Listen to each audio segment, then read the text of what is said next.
Hello,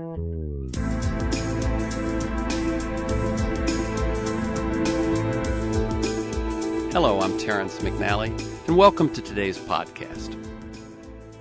By some estimates, China will likely surpass the United States to become the leading economic superpower by 2016. At the same time, China's second quarter gross domestic product data showed few positive data points, and economists have cut their forecasts for 2013 and 2014 growth. July 19th, Paul Krugman wrote, quote, "China is in big trouble. We're not talking about some minor setback along the way, but something more fundamental. The country's whole way of doing business, the economic system that has driven 3 decades of incredible growth, has reached its limits. You could say the Chinese model is about to hit its Great Wall, and the only question now is just how bad the crash will be." Today's guests, ORVILLE Schell and Schell and Delury, have both devoted a lot of time to studying and writing about China, including co-authoring the new book, Wealth and Power, China's Long March to the 21st Century. We'll explore what seems to be China's current story on a number of fronts. The world's most popular country boasts a rapidly expanding military, growing influence in global affairs. And Schell and Delury both say that China's pursuit of national greatness comes after generations of foreign occupation and civil war has come to define the Chinese character, and that this determined quest for wealth and power remains key to understanding many of China's actions today. By examining the lives of 11 influential officials, writers, activists, and leaders whose contributions helped create modern China, Wealth and Power creates a modern portrait of China's progress from its peak of prosperity and flourishing around 1800 through its century of humiliation under pressure from Western and Japanese imperialism until its reemergence in 1949. James Fallows, who spent a lot of time in China, writes, "I'd suggest you read it if you're at all interested in China. It's both historical and current, and it does a better job than most other books of answering a basic question the rest of the world naturally asks about China's recent rise. What does China want?" And then he, in parentheses, he says, granting the preposterousness of this question as applied to a diverse group of 1 billion-plus people. Then he asks, what is all the building and bustle and sacrifice and preening for? He says you may not be certain of the answer to that question by the time you finish this book, but you'll be in a very good position to discuss it. Here on Freeform, we explore the lives, the work, and the ideas of individuals that I suspect have pieces of the puzzle of a world that just might work.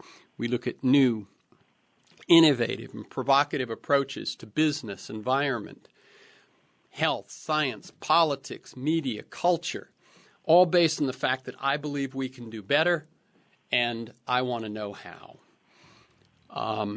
Let me give you biographies on both of my guests. ORVILLE Schell studied Chinese history at Harvard and Berkeley and has written for The Atlantic, The New Yorker, Time, Foreign Affairs, The New York Review of Books, Harper's, and The New York Times.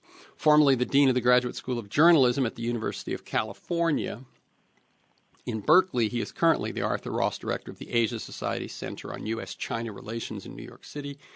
He's author of 15 books, including Virtual Tibet, The Reform Years, Mandate of Heaven, The Legacy of Tiananmen Square, and the Next Generation of Chinese Leaders, and his latest with Schell and Delury, as I said, Wealth and Power, China's Long March to the 21st Century. Schell and Delury received his Ph.D. in modern Chinese history at Yale, taught at Brown, Columbia, and Peking University, and was Associate Director of Asia Society's Center on U.S.-China Relations. He's currently a Senior Fellow of the Center on U.S.-China Relations and an Assistant Professor of East Asian Studies at Yonsei University in South Korea. His writings have recently appeared in Foreign Policy, Slate, and World Policy Journal. Welcome to Freeforum, ORVILLE Schell and Schell and Delury. Pleasure. Thanks for having us. I like listeners to get a feel for the people behind the ideas and the work that we talk about. So I've mentioned just a few highlights, but can you each briefly bring to life your path to the work that you do today? Feel free to mention mentors, turning points, moments of decision. John, why don't you go first? Okay, well, my story is a little shorter in terms of China than Orville's, but, I sort of picked up with an interest in China in high school, actually. I grew up outside of Sacramento, California, and, stumbled into some books of ancient Chinese philosophy, starting with the Taoists, and then I got into the Confucians. And then I had a chance to travel to China. I spent a summer there about 20 years ago. So for me, there was some combination of something resonated in these very old philosophical texts, plus being sort of dropped off, parachuting down the middle of Beijing at a time when there are very few foreigners there, especially not a lot of American teenagers, not speaking the language, really not understanding what was going on. But that gave me the bug to want very intensely to master the language and to sort of figure out the country. So that sort of set me off on the path that I'm on now, and I've focused my energy through the discipline of history to try and use China's past as the gateway to understanding, where it is now and where it's heading. Okay, and just so people get a fuller feel of you, John, outside of China, what's driven you? What are the big questions you pursue? How you describe your path? Well, I don't know. There's not a lot outside of China. I live in Korea, so I have sort of expanded my interests. I've married into the Korean tribe, and we have two beautiful half Irish-American, half Korean children. So I've sort of broadened my horizons onto the Korean Peninsula. I've been going to North Korea for the last few years and thinking a lot about that as well.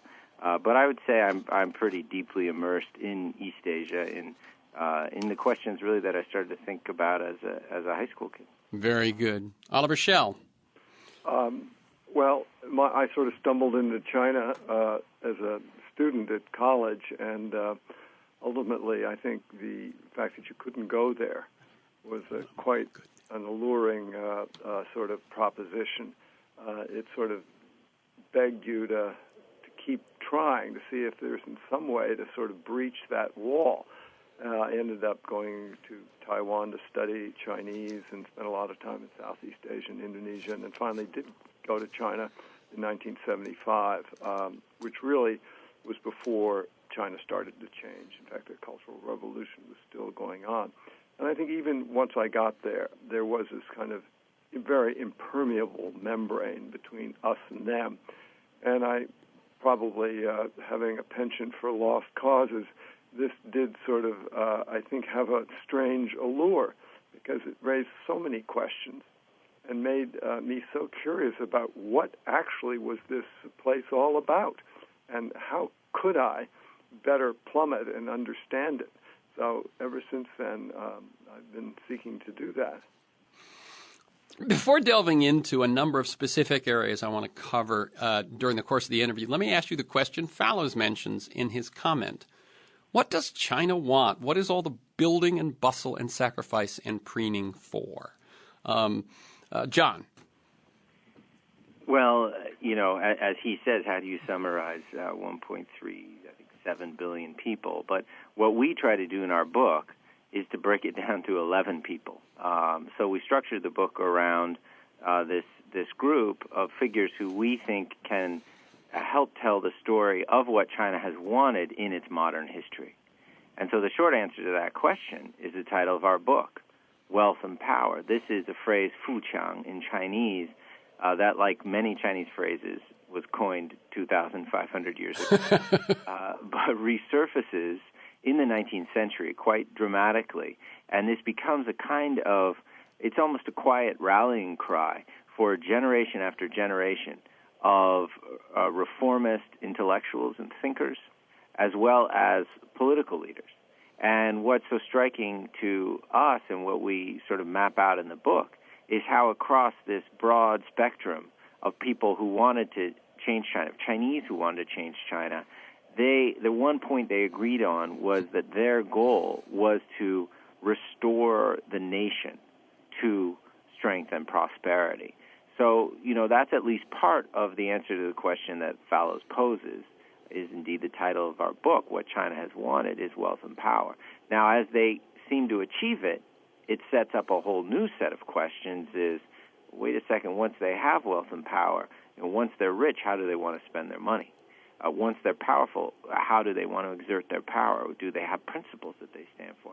So this is where a book, in answering one question, opens up a whole set of other questions. Right, and I must say that my biggest sort of thing at the end of it was exactly what you say, is that if you've motivated yourself through such enormous different changes since 1849 by this sense of humiliation, this sense of shame, that when that is no longer the reality, What does it mean in terms of motivation? And what does it mean in terms of culture? What does it mean in terms of change? And we'll talk more about that. Orville, anything you want to add? I think, one of the things that drove us to do this was that even though we've spent a lot of our lives reading Chinese history and trying to parse through it and understand it, it didn't really make a whole lot of sense to us. The narrative kept changing. And the end point, at different points in the last 150 years was so completely different from previous end points. And I think what became evident to us was that, unlike our own country, which is rather constant, even though we have ups and downs, or Britain, or even France that had, one sort of cultural political system, a revolution, and then stumbled around and then put together another. China had this sort of endless succession of sort of self-reinventions, efforts to try things on, all dedicated to trying to find some way to reinstate the country as being a place in the world that could be, of which people could be proud, and that was of consequence. So there was this very profound utilitarian kind of streak in Chinese reforms and revolutions that was always looking for the new answer. And in many ways, of course, this was incredibly negating of what it was that China had been, and had been with a vengeance for several millennia. So this kind of strange, disconnected quality of Chinese history was a kind of a beckon to us to say, all right, well, how then does it add up? How do you make sense out of this? And even more important, how did they get to this new ending, which is an ending, hasn't ended forever, but so far it's an ending with much more success than any of the other end points throughout the last 150 years. Mm-hmm. That's the voice of ORVILLE Schell, and the other voice of my guest today is John Delury. We're talking about China. I wanted to say one thing that struck me as curious. When you mentioned how you can't talk about a country of over 1 billion people very easily, and so you focused on 11 leaders, I realized, I think, I haven't done that many shows on China. The last one that I remember was John Pomfret and his book Chinese Lessons, in which he looked at the last 20 years or so by looking at individuals again. So maybe it's what one does when faced with that kind of a challenge. Yeah, well, this is John. It is a way, we've had this discussion, been asked, is this kind of a philosophy of history behind the book? The kind of classic great man in history, and, or in our case, 10 great men and 1 great woman. So there's a chapter on the Empress Dowager, Cixi. But I don't think that's really what's driving it. I mean, we're not trying to make claims that the sort of intellectual history and political history that we do is sort of the right way to do history. By any means, that's not the purpose. But we do think that these individuals, especially the political figures, have had a profound shaping influence. I mean, when you talk about people like Mao Zedong and Deng Xiaoping, you certainly can't tell the story of 20th century China without getting into them. But for us, it is maybe more of a literary conceit rather than a claim about history. It's a way to help people, especially for whom Chinese history is forbidding, and very much foreign territory, and it's hard to hang on to even one single Chinese name. We try to pick a group who we really can draw out their flesh and blood and their individuality, but then explore their ideas and their actions to help, tell this story. So I think in great measure it's as much a literary device as it is a historiographical one. Yeah, that makes very good sense to me, and I'm sure that's the same thing that went on with Pomfret on his book as well.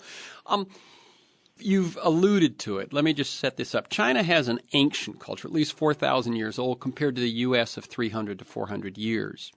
So my first question is, what is the impact of that ancient culture in the 21st century? And let me just back it up by saying, in America, we see politicians constantly referencing the Founding Fathers and some of them Judeo-Christian thought. But in China, it seems to me they reference philosophy and older philosophy much more than we do. Well, I think in our country, our sort of basic traditional political culture was our founding fathers, who were very much children of the Enlightenment in Europe. And so in a certain sense, our culture and political culture we are still in our traditional form. We're constantly seeking to try to return to it in a truer way. China, on the other hand, had these many millennia of Confucian culture and also sort of sidecars of Taoism, legalism, Buddhism. But its modern experience was in revolt against those. And that's really what the story of Mao Zedong is all about. I mean, Mao Zedong was this kind of incredible walking contradiction, this guy who wrote classical poetry, did calligraphy, loved the old novels of the knight errants and read the classics. On the other hand, he was massively against it. Spent his whole life raging against this old culture, which he found confining, suffocating, and lacking in dynamism. So their experience was one of sort of endless iconoclasm, whereas ours was sort of one of endless affirmation. This is extremely difficult, and for China, it was very, very hard because they had to overthrow something which was deeply organically rooted in them, and then they had to kind of come up with something else. And they did this one time after another with new versions of the something else, and they're still at it, and they still don't quite know what the final something else is going to be. So this creates a fundamental instability at the very heart of this extremely dynamic proposition of the Chinese sort of economic revolution. And this, I think, you could say is one of the major sort of contradictions of sociology in China. Well, one of the things you point out is that all of these figures, I think that that you turn to in the book, all are part of that. How do we break out of our thousands of years of tradition? And yet you say that a number of them, in their elder years, return to it. Yeah, that's another, in a way, surprising pattern of the book is that this cultural hold was so strong, even on the figures who are consciously engaged in a project of self-negation. They identify by the turn of the 20th century, many of the leading figures, that we devote our chapters to, they've identified traditional culture, traditional values, Confucianism. They start to call it feudalism and feudal values and the feudal spirit. They identify these things as the core of the problem, the reason that they're backward and poor, and they're trying consciously to destroy it. They're calling on their countrymen to break through these bonds and to literally change Chinese consciousness. And yet, in their own elder years, twilight years, we find these figures returning to these ancient Confucian texts that Orville was talking about and finding a kind of comfort in them. And it's quite fascinating, as your question alluded to, for us to watch, even in the last decade, a sort of revival of this old Confucian language. And let me give you, two prominent examples of it. One is around 10 years ago with the new leader Hu Jintao. He started talking about this notion of harmony, and harmony became the kind of buzzword, and that was what if you were a local official who wanted to get extra money in the budget, you said, well, this is for a harmonious society. This is part of harmony. And that was shocking in many ways to people like us who study Chinese political language, because it's not just the total antithesis of Mao, who talked about struggle and class struggle and cultural struggle, but it's also alluding to this old Confucian language, and they were quoting Confucian texts. Interesting. And so when you got to the Beijing Summer Olympics, if you remember that incredible extravaganza of the opening ceremony, it all centered on this one Chinese character of He, of harmony. Oh, yeah. So it was this incredible return of, again, a 2,500-year-old concept. But after this period in which those organic cultural links have been broken.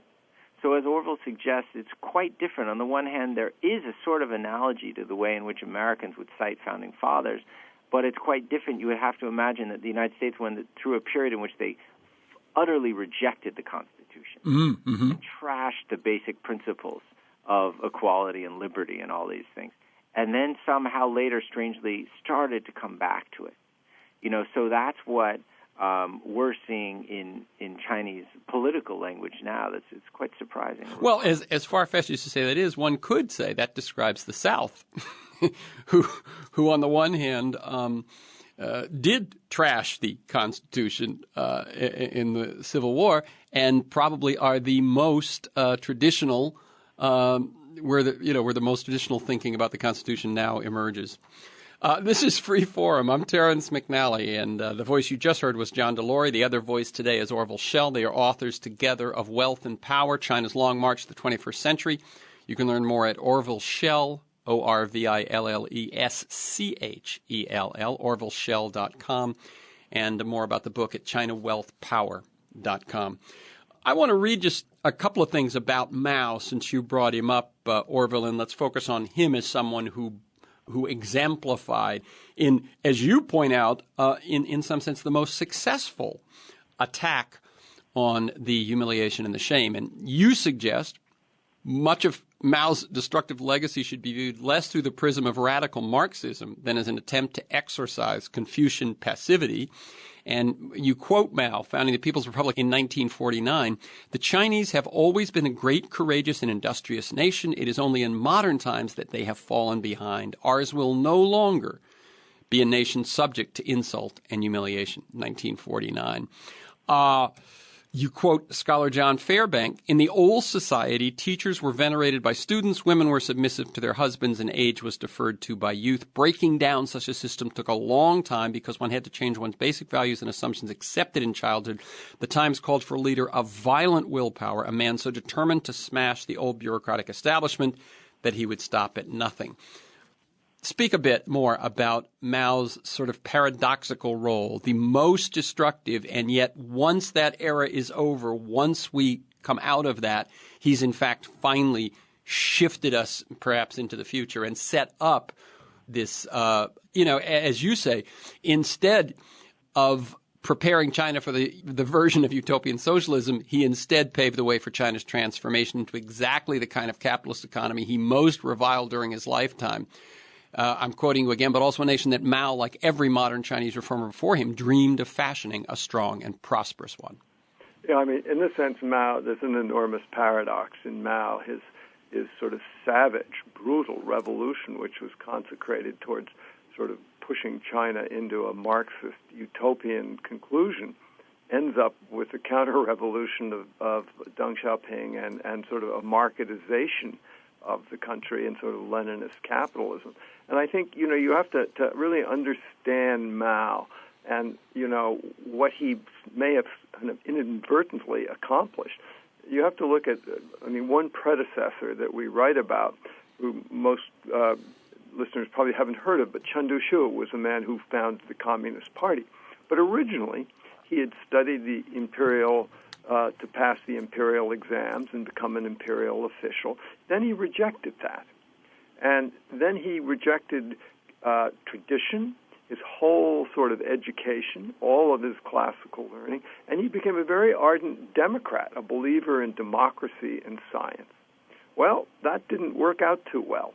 So then he became a communist, and he helped found the Communist Party in 1921, and then he got purged. That didn't work out so well. So then he sort of ended up being an enemy even of the nationalists and imprisoned. And in the very end of his life, a kind of a terribly tragic life for this brilliant writer, editor, political activist, he drifted off to the mountains and started studying ancient Chinese philology. And then he passed away. So you see, this was the trajectory of all of these people trying this, trying that, rejecting their past and sort of coming to nothing. And I think in a certain sense, Mao Zedong was psychologically indisposed to moderation of any kind. Had a terrible struggle with his father as a young boy. So he just went for broke. And he tipped the country upside down, backwards and forwards, and it was brutal. But like great sort of historical, leaders who actually end up having an impact for better or worse. He did, I think, finally turn that sort of super tanker of Chinese culture around and allowed China in some very elemental way then to break loose under Deng Xiaoping into this period of economic dynamism that we now are watching unfold. He also, John, if I can add, another effect of Mao and the radicalism of the Maoist period in the last decades of the 50s and 60s, leading up to Mao's death in 1976, is, he created a populace that was so weary of politics and ideology and was therefore so ready for the message of Deng Xiaoping, which was pragmatism. They're kind of almost making a religion out of pragmatism, of whatever works, that's what we'll do. And so, that's another way in which Mao sort of cleared the ground for Deng, is that Deng was able to, swoop in and say, literally, the Communist Party under Deng's leadership made a pronouncement in 1978 and said we are officially shifting from class struggle to economic development. It was that crystal clear in their language of what they wanted to do, and Deng could enjoy a huge amount of popular support for that because people were so sick of the Maoist period. And this can have strange ripple effects, something like the question of democracy, which I'm sure we're going to get to. In Mao's period, and during the Cultural Revolution, one of the most devastating periods under Mao, everything was described as democracy. This was described as mass democracy. Mao said, I'm unleashing true people's democracy. They called it democratic dictatorship. They called it all these other things, but they called it democratic. And so in that sense, Chinese of a certain generation had very negative associations with democracy. And when Deng came along and basically said, I'm not giving you democratic reform, but I'm also not forcing you into any more mass democratic campaigning. Let's just forget about politics, and you trust the party for politics, but we're going to let you make money now. The people were ready for that. And that's still the kind of social contract that China has, and it has at least lasted with certainly some big ups and downs, but has lasted until today. Very good. This is Free Forum. I'm Terrence McNally. I'm speaking with Orville Schell and John Delury. The last voice was John's. They're authors together of Wealth and Power, China's Long March to the 21st Century. You can learn more at ORVILLESCHELL.com, and Schell is SCHELL. And for the book, ChinaWealthPower.com. As I said, this is Free Forum. We're on TerrenceMcNally.net. TerrenceMcNally, TerrenceMcNally.net, or aworldthatjustmightwork.com. They're the same website. If you want to receive my weekly email announcement of upcoming guests and what we're going to talk about and 3 or 4 articles of background, you can sign up at my site or by emailing me at TEMcNally, TEMCNALLY at mac.com. You can also subscribe and listen to Freeform podcast on iTunes. You can also check out Freeform with Terrence McNally on Facebook and follow me on Twitter at McNally Terrence. John, you also have a Twitter account?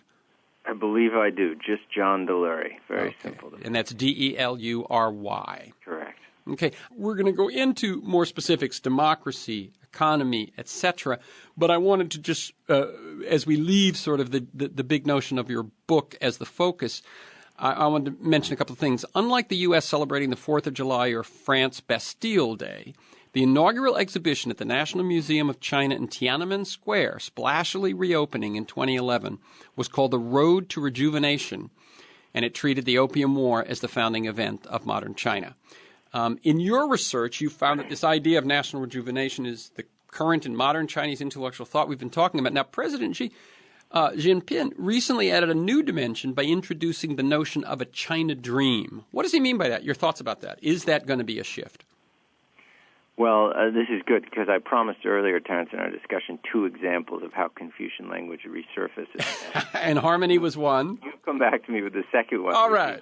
Which is rejuvenation, and this is something that the new president and general secretary of the party, Xi Jinping, as you say, has really stressed and brought forward as kind of, in a way, like harmony was for Hu Jintao, his predecessor.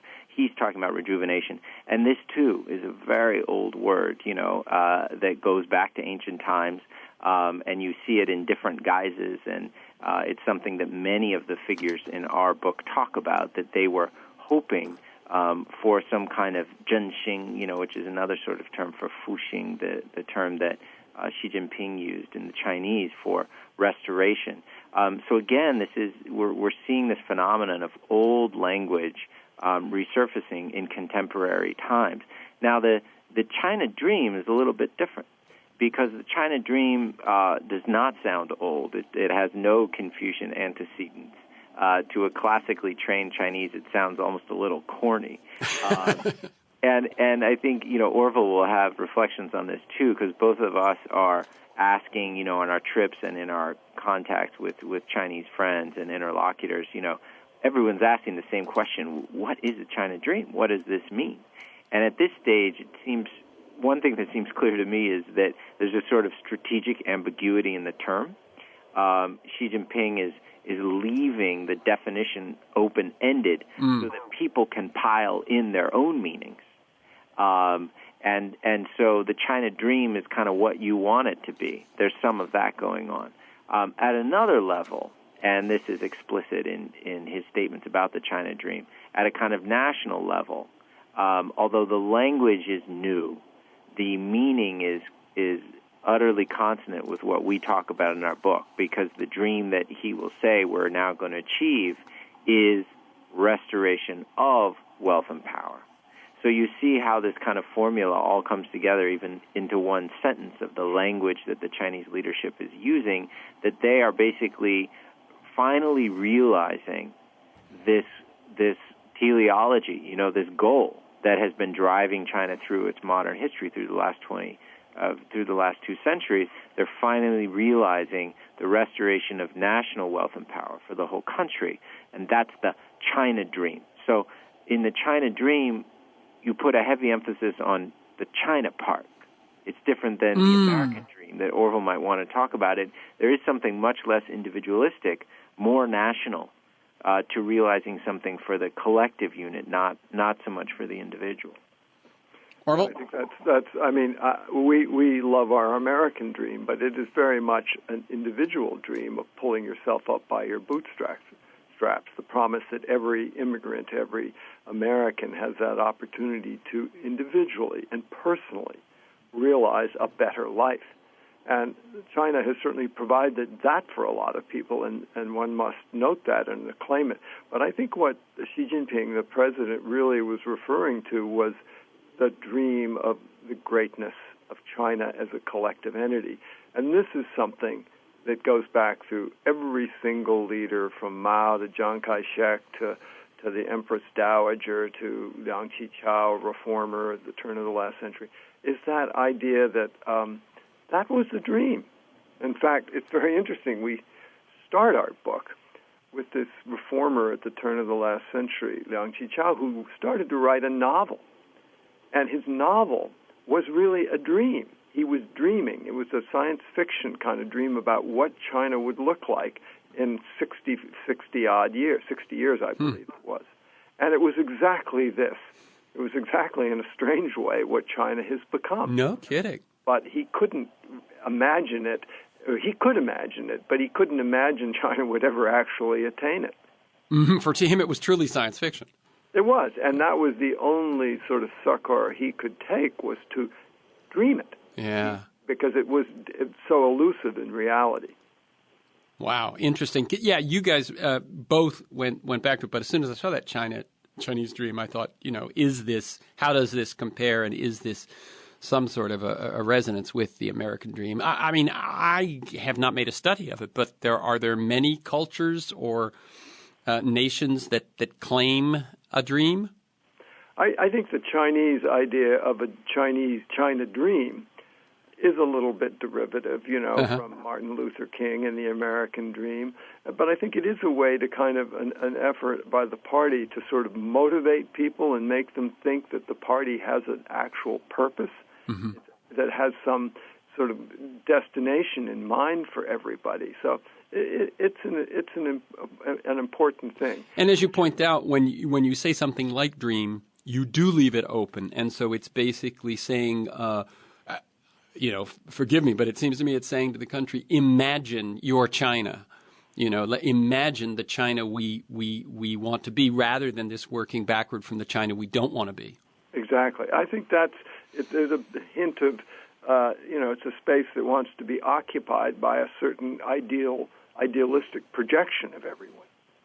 Very good. Let's turn we'll turn to democracy, but first to economics, because that's how I sort of led off the intro with the projection that China will become the economic superpower, the leading economic superpower within a very few years, and then the more near-term projection that by Paul Krugman, they're about to hit the China Wall, the Great Wall. What do you both sense? I will read one more quote from Krugman to set it up. The main thing holding down Chinese consumption seems to be that Chinese families never see much of the income being generated by the country's economic growth. Some of that income flows to a politically connected elite, but much of it simply stays bottled up in businesses, many of them state-owned. Yeah, I mean, this is, we're not economists, as we keep emphasizing, but of course we listen to the best economists, both in China and the best China expert economists outside. And it seems pretty clear there's a division right now of view, and some people agree with Krugman.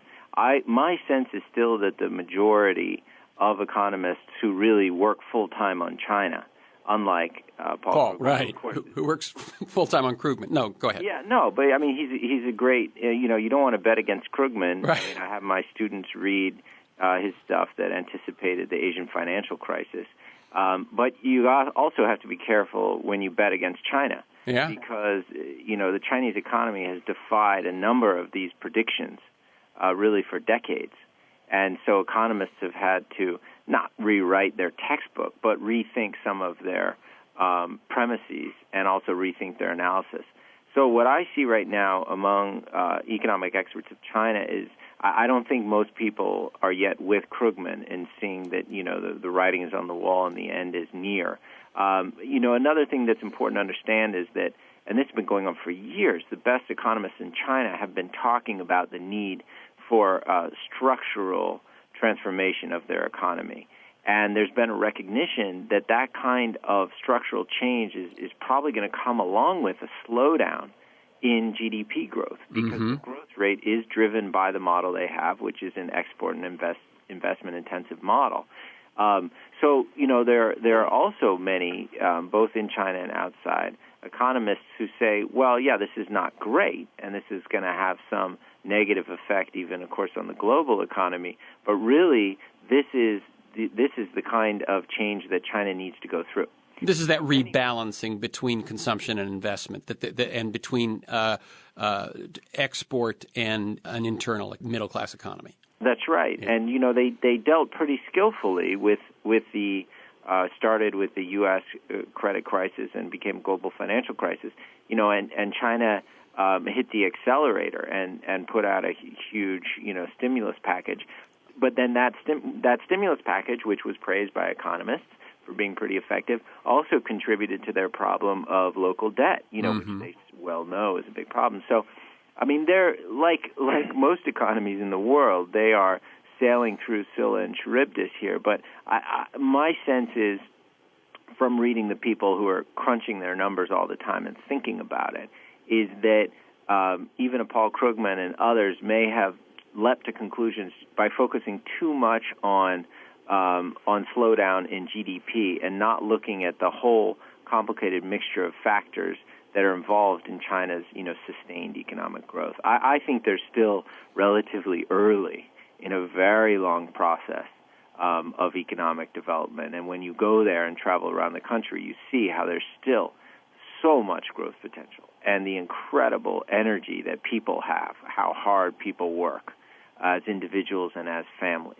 And so, that dynamism, certainly you're not feeling that when you go to China. You don't see people sitting around saying, well, the good days are over. They are blazing forward, whatever Paul Krugman writes about. Right. Before you chime in, Orville, let me set it up with a couple of more notions and questions here. It seems that because the current balance is so weighted to state enterprise and so on, that a shift to a more privatized economy could be a scary thing for the leadership. So Americans and Chinese pushing for rapid change should maybe be careful what they wish for, since a collapse that like Krugman's talking about isn't good for anyone. Secondly, now that China has a middle class, can leaders still get away with the idea we do everything for the sake of the nation? And could you talk just a little bit about the middle class? How big is it, and what does it look like?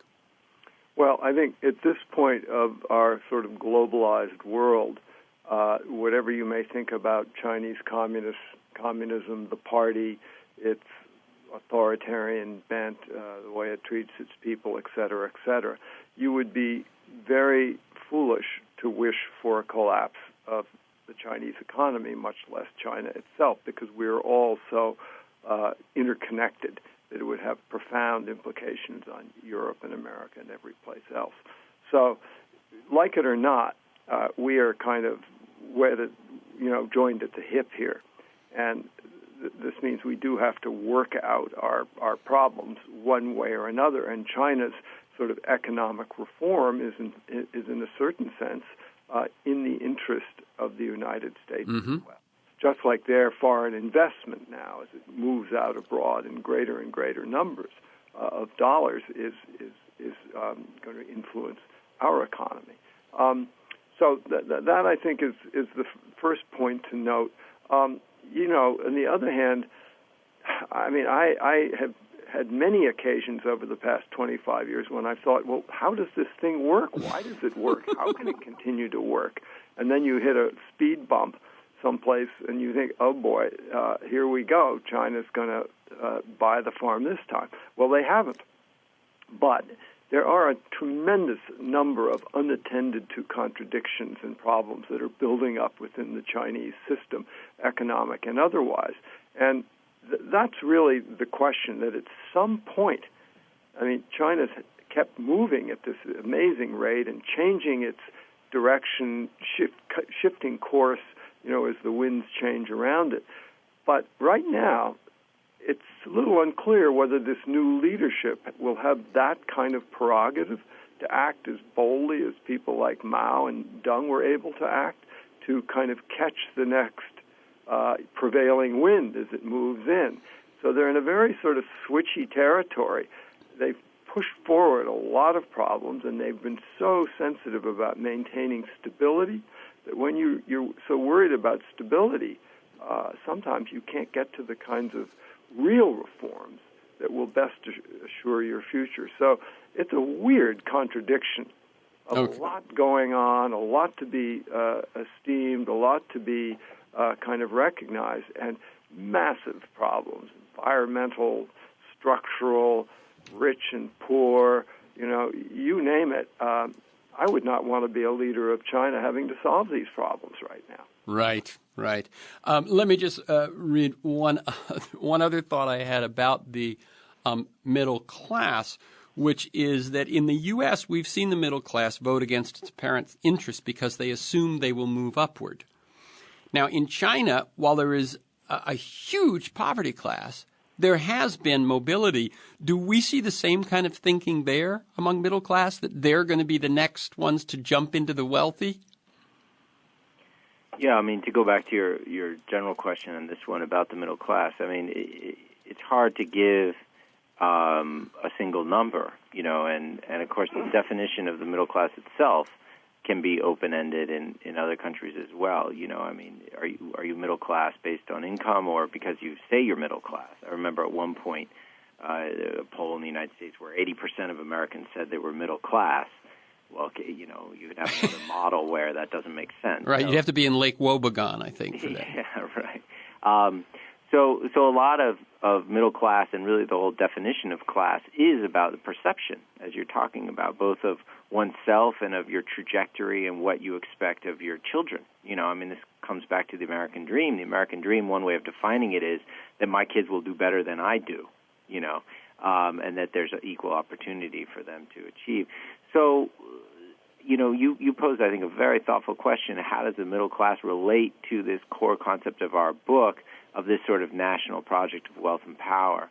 And my answer would be that it resonates quite strongly among that sort of demographic group, as strongly as it does with others. So that this historical experience and this kind of historical consciousness is something that I perceive just as strongly among urban professionals or students at the top universities who are basically headed into the middle class, and their professors as well, that they share this kind of understanding, this notion that China has been humiliated, that China has been waiting and working hard to restore itself to a position of wealth and power, and we should also add of respect in the eyes of the world, and that this is the kind of national project. So I think when the government, when the Communist Party speaks that language, as Xi Jinping is, of rejuvenation, that we're achieving this rejuvenation,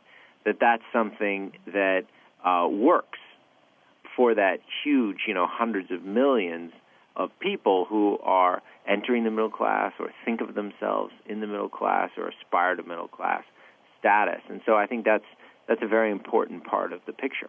Okay, this is a free forum. I'm Terence McNally. I'm speaking with Orville Schell and John Delury, and they are the authors of Wealth and Power, China's Long March to the 21st Century. You can learn more at orvilleschell.com and at chinawealthpower.com. We're going to shift to talking about politics now, and internal politics.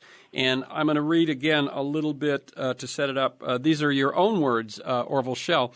There's a great paradox. It used to be that Chinese reformers thought that if they could get wealthy and powerful and expel the foreigners, respect would come naturally from the outside world. But now they've gotten wealthy and powerful, they're beginning to find that respect doesn't necessarily follow simple wealth and power. What they're beginning to discover, but still incompletely, is that to win the respect of the world, which is what wealth and power were supposed to gain them, a country must also first treat its own people with respect. Then you also note the social tensions that China experiences, excessive taxes to forced land grabs, official brutality, rebellions in the countryside, state-owned enterprise layoffs, loss of retirement pensions, all leading to protests and riots, demands for freedom of spiritual beliefs, ethnic minority demands, and growing concerns about the environment. Where do we stand politically? Where are we going? Well, I think, there was a kind of a sense that China's problems were externally caused by foreigners preying upon China, and this was sort of the anti-imperialist platform of the whole international communist Marxist-Leninist movement. So they set about to sort of remedy that, and they did that by lofting this sort of wealth and power mantra. And now they've actually become wealthy and powerful, and they find, why aren't we loved? And why aren't we respected and admired? And so you see their sort of immense fixation now on soft power because they recognize that they're still not able to get the final thing, which was not quite in the bouquet of asks at the time, and that is respect. And so I think, this is where things are going to get complicated for them because, first of all, it's not an external problem alone of whether you can defend yourself and not be bullied. It's also a question of do you have an appealing, alluring sort of culture and society to which other people would like to come and participate. To wit, the United States, for all its problems, is an incredible lodestone for immigrants. China is not. Although in some ways, amongst young people, they enjoy being there a while. I certainly have to acknowledge that. Yeah, I know young people. They go there. There's the dynamism, I think, that really is attractive. Yeah, I have two young sons who go over there. They love it. So this is the dilemma now, and that's why I think both John and I feel there is another act that will have to be acted out. And it may be more political and cultural than economic if China really wants to sort of win the kind of acclaim, which I think deep down inside they've yearned for, these century and a half. And I think one lesson we've learned, I think, in the course of writing this book is rethinking our own views about this question that, of course, Americans in particular are so interested in democracy in China, and will it ever happen, or why hasn't it happened? I mean, I think one insight I've gotten is to see, when you see the pragmatism of all of these reforms. I mean, your motto for this show is, what is it? A world that just might work. A world that just might work. So that's what a lot of the energy of modern Chinese history has gone into. It's something that just might work. And, it's sort of interesting to combine that pragmatism and this nationalism about restoring China to a certain position of respect in the world to the question of democracy. Because in the West, democracy has originated out of this notion of innate rights, and liberties, and it's been sort of the resistance of the individual to non-democratic states through revolution-formed liberal democratic systems. Whereas in China, should China follow a path of greater democratization, it's most likely to come because it just might work, because it's pragmatic to do so, and because it's good for the nation to do so. So that's, they may end up arriving at something similar to what is now the predominant political system in advanced economies, but by a slightly different route and with a different kind of rationale for why to do it. And again, if I'm hearing you correctly, that goes back to what we talked about earlier in the show, which is this 4,000-year-old culture.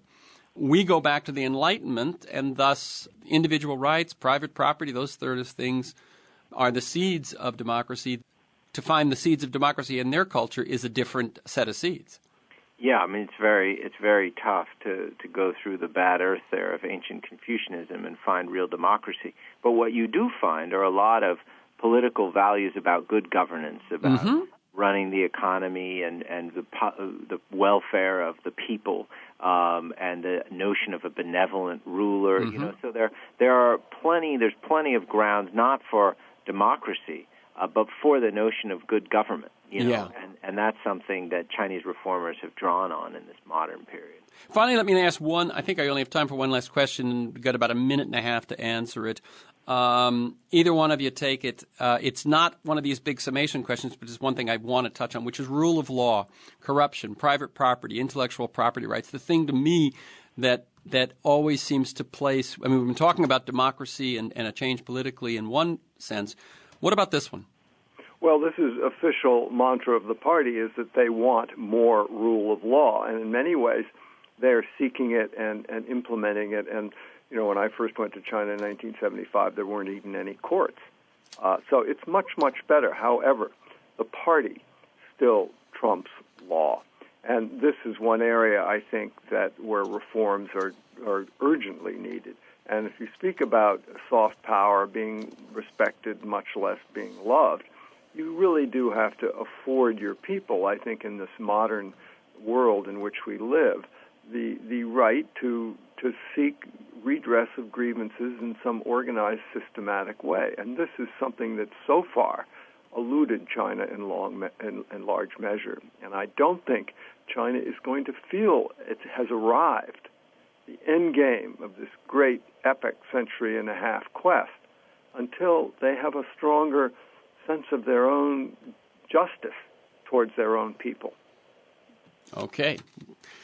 Again, the book is Wealth and Power, and the websites are ORVILLE Schell, ORVILLESCHELL.com, and ChinaWealthPower.com for the book. Thank you to Orville Schell and John Delury. Keep up the good work. You can listen to this week's conversation and many others anytime during the week by linking to the podcast. You can sign up to have it delivered to you weekly. You can do both of those things at iTunes or at my site.